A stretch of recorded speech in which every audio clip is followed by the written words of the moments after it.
Hey everyone, welcome to spell bee. Like any other normal day मैं ज्ञानी के videos देख रही थी एंड मुझे वो यूआईसी व्लॉग्स का इशू मालूम पड़ा। तो जिन्हें नहीं पता उनके लिए छोटा सा बैकग्राउंड कि यूआईसी ने एक वर्ड ट्रेडमार्क किया था जिद नाम से एंड देन ZEE5 ने रिसेंटली ये डिसीजन लिया कि वो एक जिद नाम का वेब सीरीज लॉन्च करेंगे। तो ये एक प्योर कोइंसिडेंस था। ZEE5 का कोई इरादा नहीं था यूआईसी का ट्रेडमार्क यूज करने का, बट देन यूआईसी ने एक लीगल नोटिस भेजा ZEE5 को एंड बोला कि आप ये वर्ड यूज नहीं कर सकते बिकॉज ये मेरा ट्रेडमार्क है। तो ZEE5 ने भी बोला ठीक है, we will change the name. But यहाँ सवाल ये उठता है कि क्या ये सही था? सब लोग बोल रहे हैं कि वाह UIC1 ZEE5 को नाम बदलना पड़ा। खुद UIC ने भी इस पे एक वीडियो बनाया एंड बोला कि कैसे हमने ZEE5 को नाम बदलने पे मजबूर किया। बट नो मैन, लॉजिकली सोचो, जिद एक हिंदी वर्ड है, कोई भी एक लैंग्वेज के वर्ड को ट्रेडमार्क कैसे कर सकता है? कल जाके मैंने बदला वर्ड जो हिंदी में डे टू डे यूज होता है उसे ट्रेडमार्क कर लिया एंड बोला कोई ये वर्ड यूज नहीं कर सकता। That's wrong.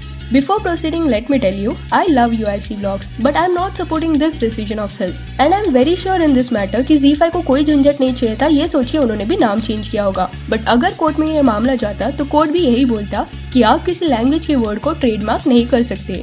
ट्रेडमार्क क्या होता है ये जिन्हें नहीं पता उनके लिए मैं बता दूं कि ट्रेडमार्क एक वर्ड, सिंबल, लोगो या कोई डिजाइन जो यूनिकली एक ब्रांड को रिप्रेजेंट करता है उसे कहा जाता है।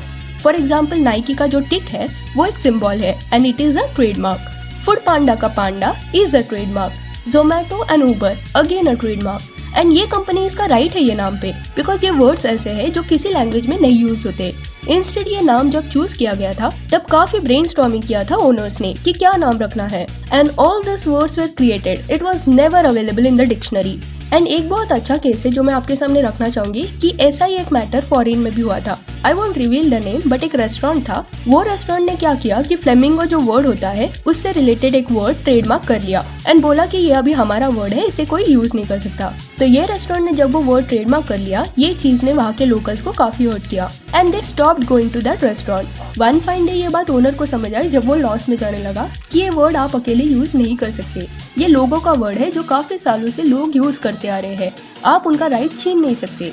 तो वो रेस्टोरेंट ओनर ने क्या किया, वो नाम पे जो उनका ट्रेडमार्क था वो नलीफाई कर दिया, यानी कि वापस ले लिया। सोचिए कल जाके किसने वड़ा पाव ये नाम पे ट्रेडमार्क कर लिया। That's not right. Local word है, सब यूज कर सकते हैं। आई होप अभी आपको ये पॉइंट समझा होगा कि जिद इज अ हिंदी वर्ड। किसी ने ये वर्ड को 2020 में इन्वेंट नहीं किया है, किसी का इस पे राइट नहीं हो सकता एंड कोई ये चीज बोल नहीं सकता कि आप इसे यूज नहीं कर सकते। बट फिल्म इंडस्ट्री में ये होता रहता है कि फिल्म का नाम आप रिपीट मत करो बिकॉज ऑलरेडी वो नाम का फिल्म है। बट दैट डजंट मीन कि आप वही नाम कोई और सेक्टर में यूज नहीं कर सकते। जो UIC का जिद का ट्रेडमार्क है उसके अंडर वो शायद गुडीज भेजते हैं, वेयरएज जो ZEE5 था वो वेब सीरीज बना रहा था। सो आई डोंट अंडरस्टैंड कि ये दोनों रिलेटेड कैसे है। कटिंग इट शॉर्ट, अगर आप ये सोच रहे हो कि ये ट्रेडमार्क अप्रूव कैसे हुआ, दिस शोज की सिस्टम में एक बड़ा चेंज लाने का जरूरत है। डेली बेसिस पे कई पेटेंट्स ट्रेडमार्क्स फाइल होते हैं। सो या एट टाइम्स ऐसे अब्सर्ड वे में कोई भी कुछ भी अप्रूव कर देता है। ऑल्सो इंडिया की पॉपुलेशन इतनी ज्यादा है कि अगर सबने जाके ऐसे एक हिंदी वर्ड को भी ट्रेडमार्क कर लिया तो हो गया। हिब्रू में वेब सीरीज का नाम रखना पड़ेगा प्रोड्यूसर्स को। And the way UIC is portraying this issue and other big creators are reacting on this, saying that कि हम जीत गए, we won victory and all that. I have a problem with that. ये जो जिद था वो बोनी कपूर प्रोड्यूस कर रहे थे, इसलिए everyone is supporting UIC because already काफी लोग नेपोटिज्म के मैटर की वजह से बोनी कपूर जैसे प्रोड्यूसर्स के अगेंस्ट है। बट सोचिए अगर ये सिनेरियो उल्टा होता, बोनी कपूर ने किसको बोला होता कि जिद मेरा ट्रेडमार्क है, आप यूज नहीं कर सकते, तो लोग चढ़ जाते उस पे, सेइंग दैट जिद is a Hindi word and you are wrong. Just because you love a creator doesn't mean he is always right. Anyways, I am also using Zid word in the title, but with an extra D, just to safeguard myself. तो आप समझ रहे हो कि अगर ऐसे word सबने trademark कर लिए तो कल जाके स्पेलिंग का तो हो ही गया, सब एक्स्ट्रा लगाना पड़ेगा and then only we can use it in the title. Also, I would like to say in the end, I am watching UIC from a very long time. He has been doing great things, but this time I found his decision to be very wrong, not cool at all. Anyways, thank you for watching this video. आपका क्या opinion है please let me know in the comment section because I am open to opinions and changing my mindset. अगर आपको लगता है ये जिद word trademark करना सही है तो वो भी कमेंट कीजिए, आपको अगर लगता है वो गलत है तो वो भी कमेंट कीजिए। Thank you.